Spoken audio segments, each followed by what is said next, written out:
Book of Heaven, Volume 5, October 12th, 1903.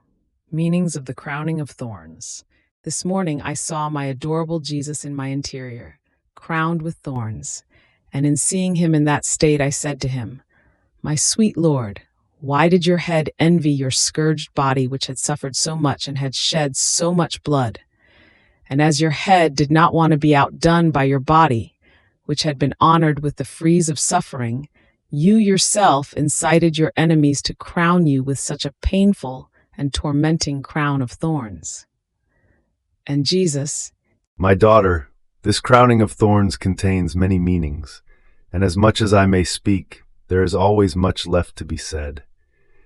Indeed, the reason why my head wanted to be honored by having not a general share, but its distinct and special portion of suffering and its own shedding of blood, almost competing with the body, is almost incomprehensible to the created mind.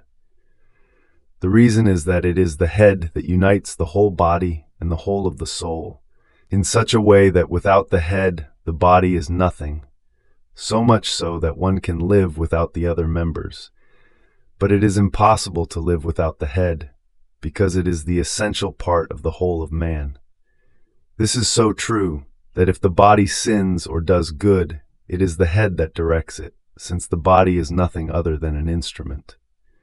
Therefore, since my head was to give back regimen and dominion to men, and earn for them that new heavens of graces and new worlds of truths might enter into the human minds, rejecting the new hells of sins, because of which men reach the point of rendering themselves vile slaves of vile passions. Wanting to crown the whole human family with glory, with honor, and with decorum, I wanted to crown and honor my humanity first, though with a most painful crown of thorns, symbol of the immortal crown which I was giving back to creatures, taken away by sin. In addition, the crown of thorns means that there is no glory and honor without thorns, that there can never be dominion over passions and acquisition of virtues without feeling oneself being pricked deep inside one's flesh and spirit, and that true reigning is in the giving of oneself by the pricks of mortification and of sacrifice. Moreover, these thorns signified that I am the true and only king, and only one who constitutes me king of her heart enjoys peace and happiness, and I constitute her queen of my own kingdom.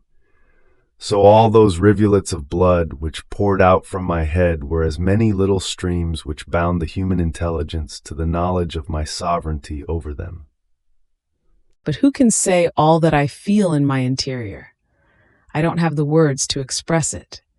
Even more, the little I have said, it seems to me that I said it disconnected, and I believe it must be so in speaking about the things of God, as high and sublime as is the way in which one speaks, since he is uncreated and we are created. One cannot speak about God, but in stammering.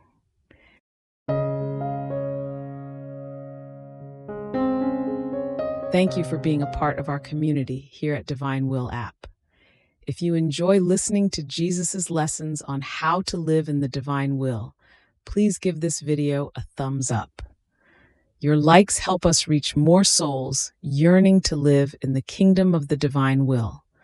We'd love to hear your thoughts and reflections, so drop a comment below.